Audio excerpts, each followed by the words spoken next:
Welcome to another seniors edition of our Workouts from Home series.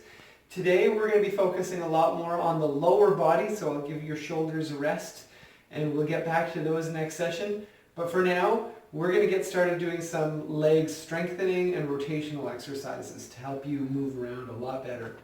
So what I would like to do is to start from feet up. So you might want to grab a chair and keep it close by, or at least have a wall next to you in case you need it. What I'd like for you to do in this exercise is to raise up onto the balls of both feet. And then this is the tricky part. I'd like for you to drop your heels and raise up the balls of the feet. Now, in order to not lose balance, rather than having our whole body shift back when we pick up the toes and the balls of the feet, I'd rather if you just allow a little sway back of the hip. So as I rise up, I can send the hips forwards and stay neutral. But when I drop down, right before and as I pick up the toes, I'm going to allow my hips to swing back. It's a good idea the first time you do this, until you feel confident, to keep your fingers on a chair. So we'll all raise up and then slowly drop down. Make sure you're touching the chair. Pick up the balls of your feet. Try to hold them up as you swing the hips back. And we'll do that 5 more times from here. For 5. Good. 4. Excellent. 3, if you really feel confident, then you can try one with the hands hovering close. 2, but only if you feel like you want that challenge. And 1.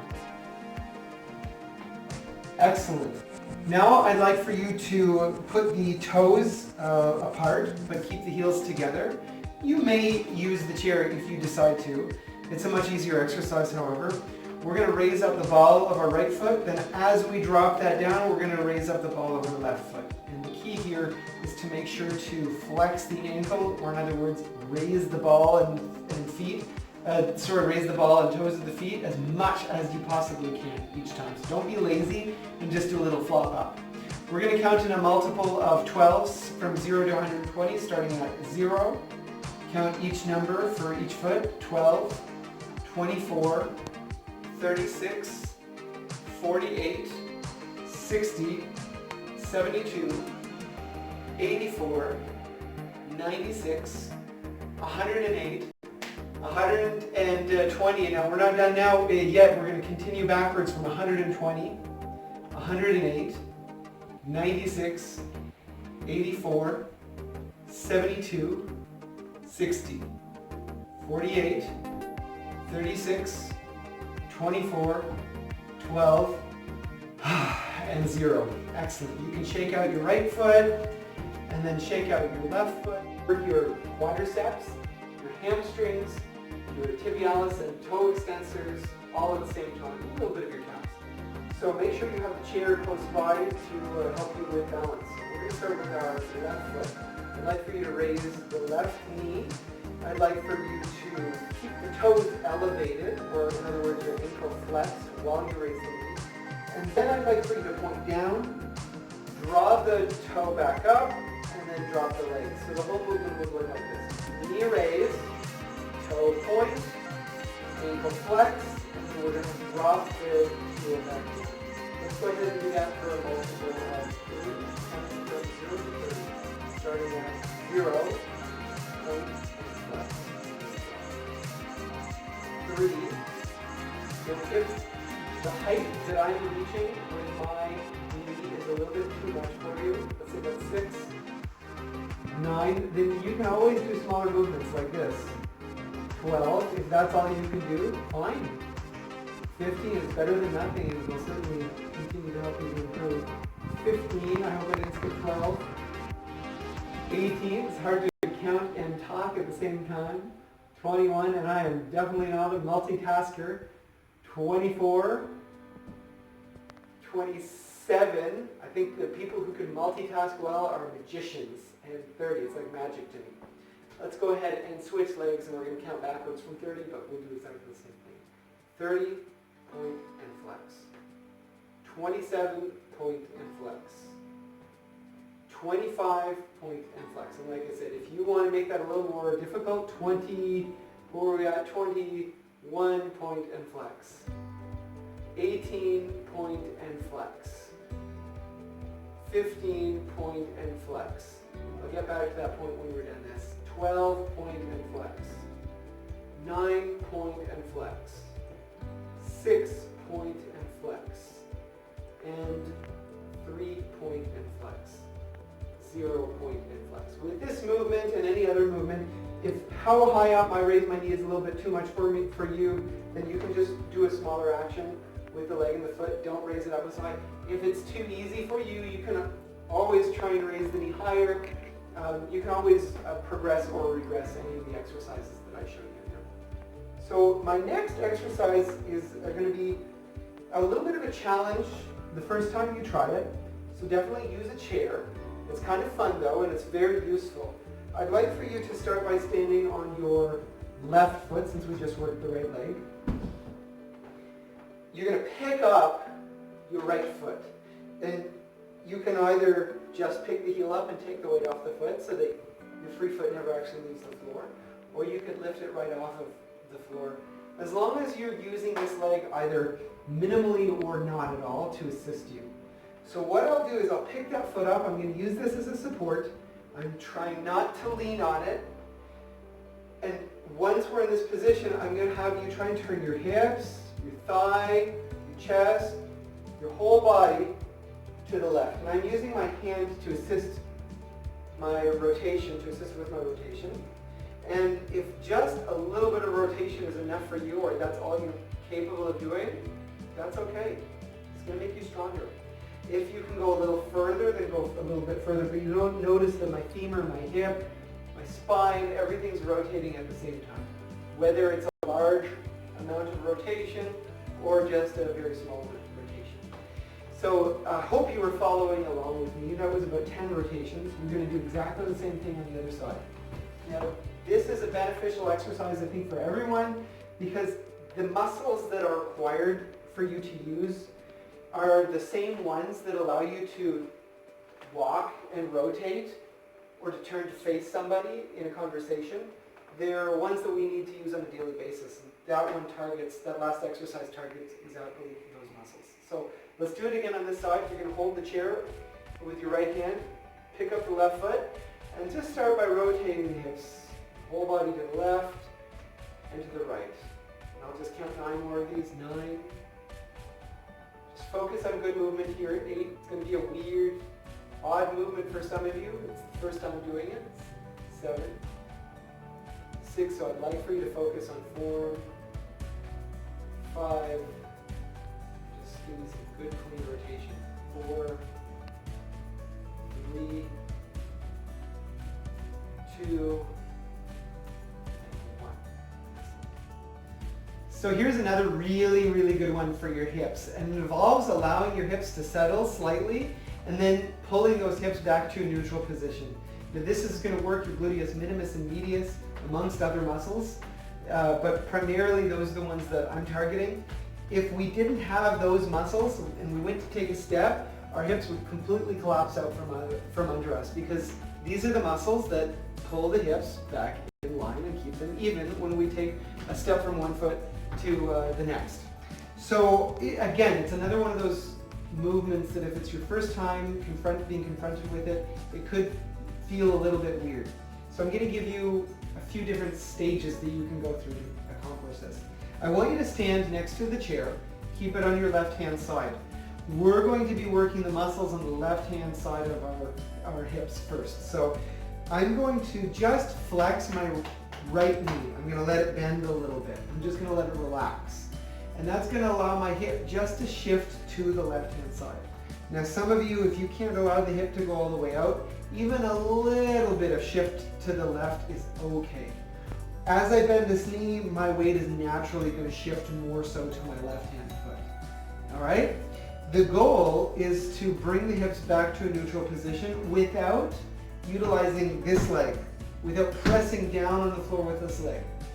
So the full version of this exercise would be to just stand on your left leg. So those of you who'd like to try the full version, you can follow along with me from this position.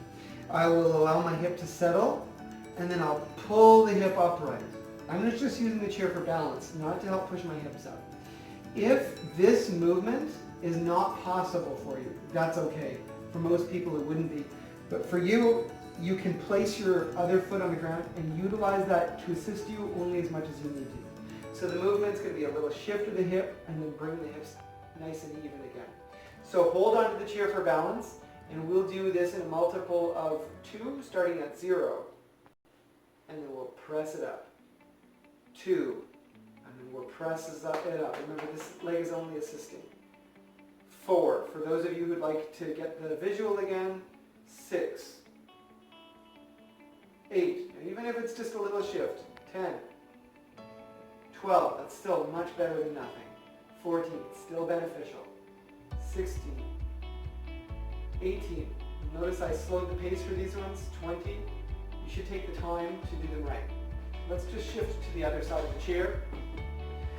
Hold on to it with your right hand. Stand on your right foot. If you need the extra leg for assistance, go ahead and place it now. We'll start counting backwards from 20, 18, 16, 14. Again, for the visual, 12, 10, 9, 8 and 6, 4, 2. I'm just keeping you on your toes.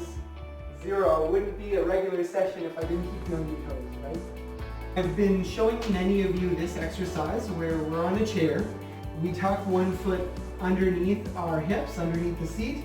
We extend one foot out, and then we rise by pushing the hips forwards and drop by allowing the hips to push back. And I said that you can make that easier by adding cushions, by adding height to your chair. For some of you who find that very difficult still, who would like to continue to push your legs forwards in terms of their strength, then this next movement is just the one for you. What I would do is find a wall, and I'm going to put a chair next to me for support, just so I have something to hold on to.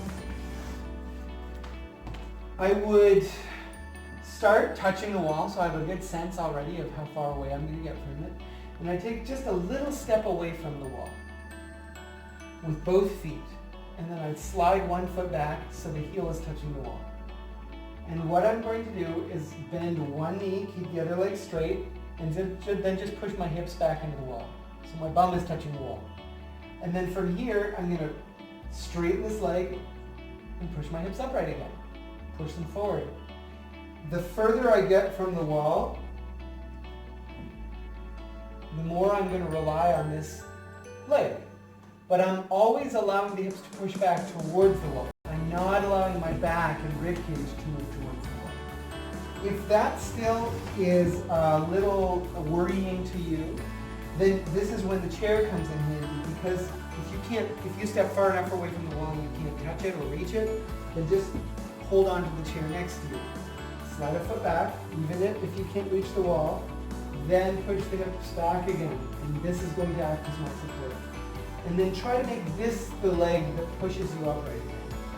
Yeah, I'm not relying on this leg, that's just helping you with balance. It's going to relax. This is a great way to do the exercise. So I'd like for you all to choose which one of these you prefer, the wall or the chair. I'm going to do the wall version right now for you, with you, so you can try it out and see if it is the one that works better for you. And then in the future, anytime I do the chair ones, you can follow along with the wall. We're going to count from 0 to 70 in 7, starting from 0. Take your time, especially the first few. 7, 14,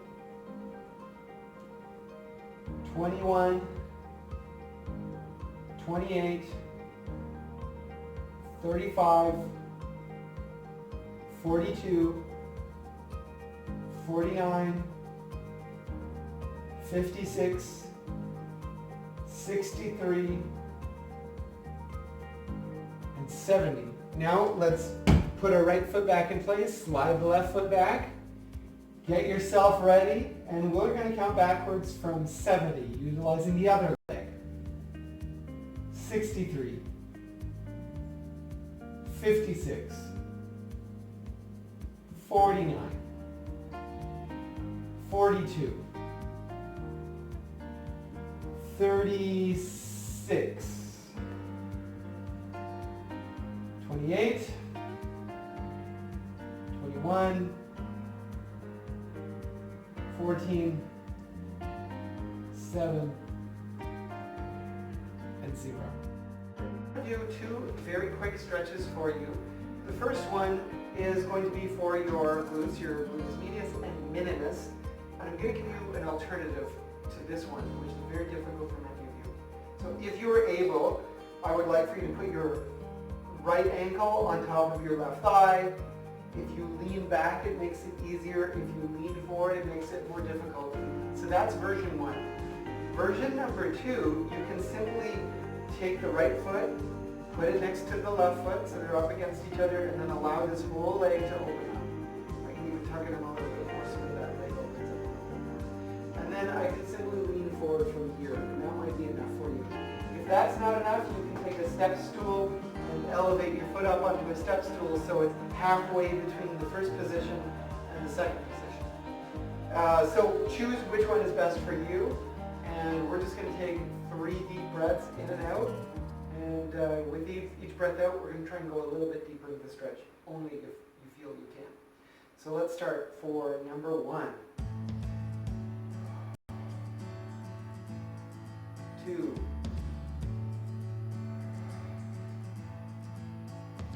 3. 4.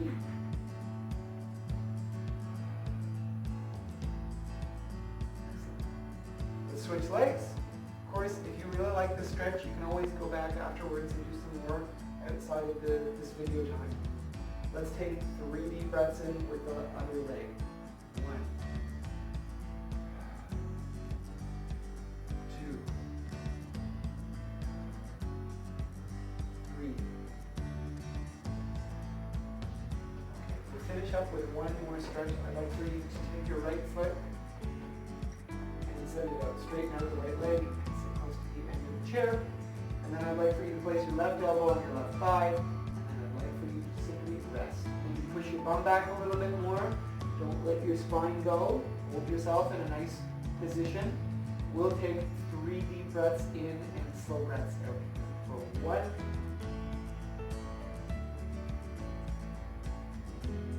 2. Real like for you, just focus on your breathing.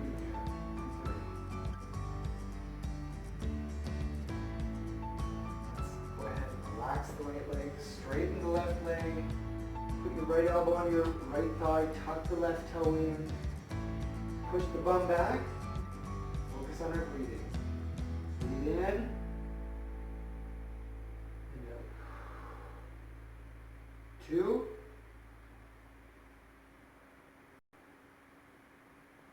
3. All right, everyone, that's all for today, but I look forward to seeing you again for a great workout on Wednesday.